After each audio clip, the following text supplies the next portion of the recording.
Oi pessoal, tudo bem? Sejam muito bem-vindos ao meu canal. Para quem não me conhece, eu sou a Isis, e aqui nesse canal a gente fala de leitura, livros e de bastante papelaria. Hoje o tema é pesquisas no caderno de estudo.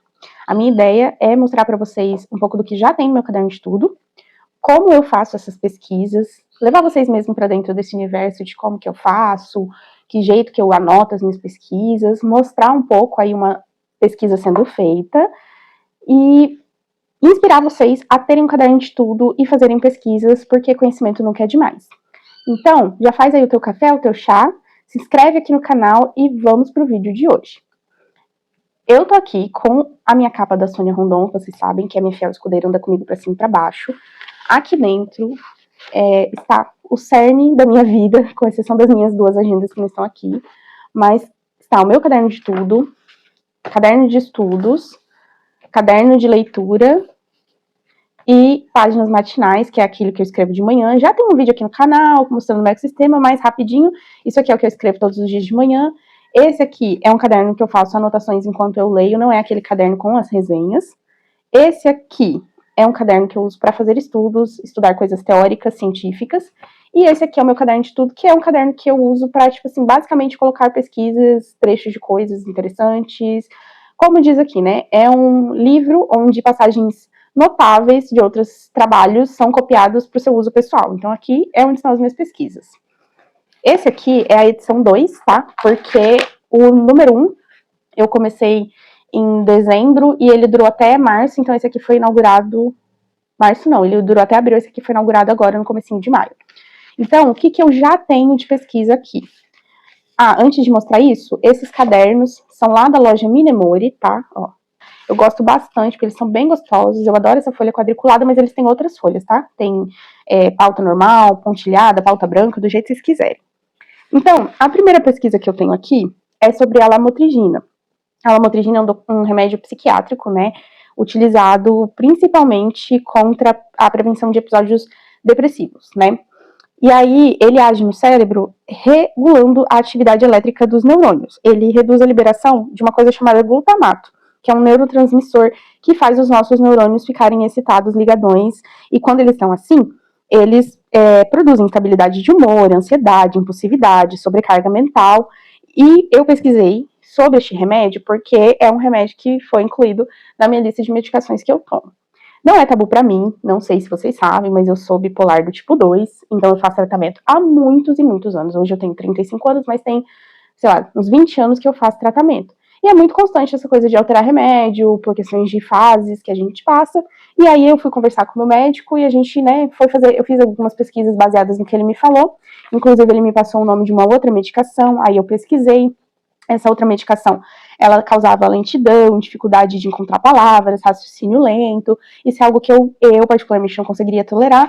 Então, por isso, nós optamos pela lamotrigina. Não se medique, bom, nem que você quisesse, você não ia conseguir se medicar com esse remédio sozinho, porque precisa de receita. Mas não se medique sozinho, vai no médico, faça acompanhamento, porque isso é muito importante. A segunda pesquisa que tem aqui nesse caderno é sobre o Frederick Douglass. O Frederick Douglass é um cara que foi, assim, um dos precursores do discurso anti-escravagista no século XIX nos Estados Unidos. Ele nasceu escravo, aprendeu a ler com a esposa de um dos donos dele, e, assim, antigamente, naquela época, né, escravos não poderiam ler porque eles consideravam que o conhecimento era uma ameaça ao sistema escravagista, que, de fato, era, não é mesmo? E aí, depois que ele aprendeu a ler, ele fugiu e virou, assim, um grande nome anti-escravagista, porque ele virou jornalista, virou escritor, ele tem várias autobiografias publicadas. Então ele foi uma pessoa muito importante, ele também lutou pelos direitos femininos, ele era um cara sufragista, então ele estava sendo citado num dos livros que eu estava lendo, e aí eu considerei que seria interessante fazer uma pesquisa, então eu fiz aqui uma pesquisinha sobre ele. Agora, eu vou explicar para vocês de onde surgem as ideias de pesquisa. Bom, algumas coisas são relacionadas à minha vida, como vocês viram na questão da medicação, mas a maior parte sai dos livros que eu leio. Como que isso acontece? Muitas vezes, quando eu estou lendo, eu grifo trechos nos livros de informações que eu acho que são importantes de pesquisar. No Kindle tem uma opção de você adicionar uma nota, então eu sempre adiciono um asterisco nesse tipo de informação. Se fosse um livro físico, eu faria o asterisco no livro. E quando eu estou aqui com o caderno na mão, eu sempre deixo esses bloquinhos dentro do meu caderno, e aí eu uso eles para fazer a lista do que eu quero pesquisar.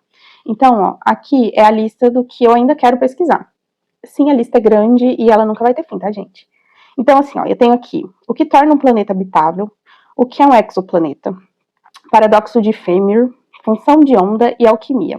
Isso aqui é resultado da leitura de Os Demônios, O Mundo Assombrado pelos Demônios, que é do Carl Sagan, A Floresta Sombria, Biblioteca da Meia-Noite e Alchemized. Esses livros me renderam essas ideias de pesquisa. E aí, como que eu faço? Normalmente, eu tenho muito tempo na frente do computador, porque eu trabalho assim na frente do computador. Então, entre um serviço e outro, eu acabo fazendo pesquisas. Eu vou anotando elas no arquivo de Word. Às vezes, se é de madrugada, enquanto eu estou lendo, eu mando para o chat GPT, olha, preciso pesquisar tal coisa, quero fazer uma página no meu caderno de tudo, quais são as informações interessantes sobre esse tema, e acabo pegando essas informações, tá? Normalmente eu não fazia um caderno com figuras, porque eu não tenho impressora em casa, então tem que ir na gráfica, imprimir, me dava muito trabalho, mas eu parei de ser preguiçosa. E tá nos meus planos comprar uma impressora também. Então agora eu tenho feito figurinhas para imprimir e colar no meu caderno. Aí, gente, como que eu faço esse rolê das pesquisas? Eu junto tudo num arquivo de Word, que chama pesquisas, e eu tenho vários, tipo pesquisa 1, pesquisa 2, porque eu vou colocando tudo lá, todas as informações pertinentes, e aí eu tiro um dia para ler aquelas informações e passar para o meu caderno de estudo aquilo que eu acho que é legal. E aí, agora, vocês vão acompanhar comigo, eu passando pelo menos uma pesquisa para o meu caderno de estudo. Normalmente, eu imprimo as figuras depois que eu faço a pesquisa. Terminei a pesquisa e vou lá selecionar as figuras. E aí, geralmente, eu já escrevi no caderno e não tem figurinha para colar. Mas agora está sendo ao contrário, porque eu estou fazendo as pesquisas antes, né, a parte escrita antes, mas deixando para passar para o caderno depois. E aí, nesse meio tempo, eu estou aproveitando as impressões que eu tenho que fazer para o caderno de leitura e imprimindo também as figurinhas para as pesquisas. Então, agora, praticamente todas as pesquisas vão ter figurinhas impressas. E aí, alguém me pediu nos comentários, eu vou deixar o nome da pessoa aqui, porque agora minha memória não lembra, para eu ensinar vocês a fazer os adesivos que eu uso. E eu vou fazer um vídeo sim, tá? Talvez para a semana que vem, mostrando para vocês como que eu faço as minhas figurinhas, como que eu imprimo, e para vocês entenderem também. Eu uso mais basicamente é o Canva, e eu uso uma função do Canva lá que transforma qualquer figura no mesmo estilo de figura, porque eu gosto desses estilos que pareçam livros de história, sabe? Para deixar o caderno com mais cara de uma coisa importante, assim. Então, bora escrever. Eu virei a câmera aqui rapidinho, só para vocês verem que ali tá o meu computador com a pesquisa no Word, tá? E aí eu vou ler a pesquisa que eu fiz e passar aqui pro caderno, tá? Então, gente, aqui é o básico. Eu vou pegando as informações do resumo que eu coloquei ali no Word e vou relendo e escrevendo. Muitas vezes esse resumo, ele vem de várias fontes, sites que eu pesquisei, vídeos que eu assisti e coisas assim. Então, quando eu vou lendo, eu vou me lembrando de às vezes alguma coisa que eu assisti e li, né, e que eu acabei esquecendo de anotar, mas que era legal. E aí eu vou escrevendo ali os tópicos que eu acho mais interessante. Eu tento, não fazer mais do que 2 folhas de pesquisa e não fazer menos do que uma folha, porque eu acho que uma folha é o mínimo, e mais do que, 2 páginas é muita coisa. Às vezes ultrapassa. Por exemplo, o assunto da medicação eu acabei utilizando 4 páginas, porque eram 2 tópicos diferentes. E aí eu acho ok. Mas também não é para ser um artigo científico, um paper acadêmico, para eu escrever 78 páginas, né. Por isso que eu tento dar uma limitada. É mais aí um lugar para eu consultar quando eu tiver uma dúvida sobre aquele assunto, um lugar para eu lembrar daquilo, para eu ter esse registro, igual eu comentei no vídeo do caderno de leitura, né, é um arquivo de um assunto extremamente interessante. Aí, ao invés de pesquisar na internet, eu venho aqui e, sabe, eu fico sempre quando eu faço esses cadernos, eu fico pensando, quando meu filho for mais velho, e aí ele, sei lá: "Mãe, quero uma indicação de livro". Tá aqui: "Filho, dá uma olhada aqui no caderno da mamãe, tem vários livros". Ou mãe, eu queria fazer uma pesquisa sobre alguma coisa, e eu falar assim: "Nossa, olha, eu fiz uma pesquisa sobre esse assunto", e aí eu vou ter aquilo escrito por mim para mostrar para ele, sabe. Então, sempre que eu faço esses cadernos, eu pen é nisso que eu penso. Alguém falou para mim que eu tenho cadernos demais, como que eu lido com isso? Mas, realmente, de fato, eu tenho bastante caderno, mas é isso, quando eu faço, eu tô fazendo com essa intenção e com esse objetivo também de tirar essa informação de dentro da minha cabeça, como eu já falei pra vocês, tirar a informação de dentro da minha cabeça e engavetar ela em algum lugar que não seja só o meu cérebro, né.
Então tá aqui a página que a gente fez hoje junto, sobre o que torna os planetas habitáveis e o que que a gente aprendeu.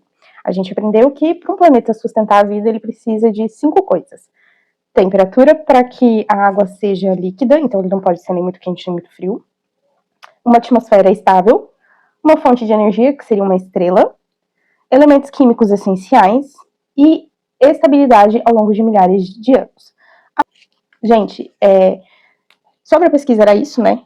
Sobre a minha letra, por favor, ignorem que ela começa de um jeito e termina de outro. Eu tenho tendinite, tremor, ó como a minha mão treme, e aí é muito difícil para mim escrever, ó, e colocar coisas retas no lugar, mas, né, eu adoro escrever. É muito difícil para mim escrever, passo fazendo o que o dia inteiro escrevendo.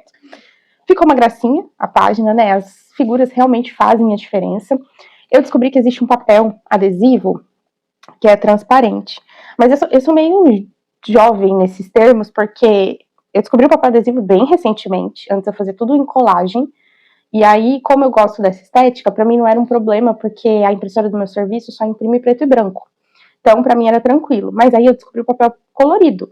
E aí eu faço o quê? Eu imprimo várias coisas nesse papel colorido não, gente, papel adesivo. E agora eu descobri, estava vendo um vídeo de uma menina, que existe um papel que ele é transparente. Então aqui, essa parte onde está branco aqui, não apareceria, sabe? Ficaria transparente. Nossa, juro, preciso encontrar esse papel. Eu vou fazer as minhas outras pesquisas no off, sem vocês estarem participando, mas me contem se vocês gostam desse tipo de vídeo. De repente a gente faz um vídeo, pesquise comigo, e aí eu nem acelero esse vídeo, entendeu? Faço uma pesquisa inteira aí com vocês, só com somzinho ambiente, aquele silêncio, tipo um estúdio comigo. Não sei se vocês gostam desse tipo de vídeo, então me conta aí nos comentários. E eu vou voltar com todas as pesquisas feitas, só para mostrar todas as minhas pesquisas, e a gente se vê daqui a pouco. Terminei, eu voltei fazendo, grifando partes importantes, coloquei mais uma imagem aqui que estava perdida, mas é daqui. E aí eu fiz a pesquisa do exoplanetas e do paradoxo de Fermi. Vocês viram que eu fiz até um lettering, né? Então, assim, ó, o que são os exoplanetas? São planetas habitáveis fora do sistema solar, que orbitam outras estrelas. Existem milhões desses planetas, mas a gente só foi descobrir eles a partir de 92, por causa desse método de trânsito, que é assim, ó, o planeta, aqui é a estrela do planeta, como se fosse o Sol, né? O planeta passa atrás, e no momento que ele passa aqui atrás, a luz dele apaga. E os cientistas, eles detectam essa variação de luz, tá? Hoje, o que que a gente tem? Pontos de luz e dados matemáticos.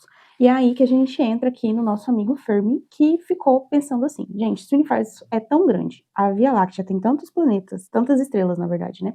Muitas delas são bem mais antigas do que o nosso Sol. Pela matemática, tinha que ter vida em um monte de lugar. Então, onde é que está todo mundo?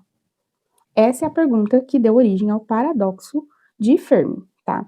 Então, daí a gente tira algumas conclusões. Podem surgir civilizações, né, nesses outros planetas. Algumas dessas civilizações podem ter trilhões, milhões de anos. Então, elas já teriam se desenvolvido o suficiente para, de repente, explorar a galáxia e deixar rastros de existência. Só que quando a gente olha para o universo, cientificamente falando, ele parece muito silencioso. E aí a gente abre várias hipóteses. Vida pode ser comum, mas vida inteligente não. Eu acho muito legal porque a gente se coloca, né, no patamar de seres extremamente inteligentes, como se a inteligência terrestre fosse a maior inteligência universal, né? Civilizações que são extremamente tecnológicas têm vida curta, porque daí quanto mais tecnologia, mais guerra, mais briga, essas civilizações podem se extinguir mais facilmente. A hipótese do grande filtro, que existe uma barreira extremamente difícil na evolução da vida e poucas espécies conseguem ultrapassar essa barreira. E aqui existe uma dúvida se a gente passou essa barreira ou se a gente ainda não chegou nessa barreira. E a minha hipótese preferida, que é civilizações avançadas evitam contato, né? Isso bate muito com o livro da Floresta Sombria, do Problema de Três Corpos. Eu não sei se alguém aqui já leu esse livro, não quero dar muitos spoilers, mas basicamente essa é a ideia central desse livro. E é um livro que eu gosto muito. Então, o paradoxo é uma mistura de ciência, filosofia e psicologia. Essas foram as pesquisas que eu fiz no meu caderno de tudo com vocês. Ainda tenho que pesquisar a função de onda e alquimia, mas essas vão ficar para outro dia. Comenta aqui se você gostou e se vocês querem mais vídeos nesse estilo.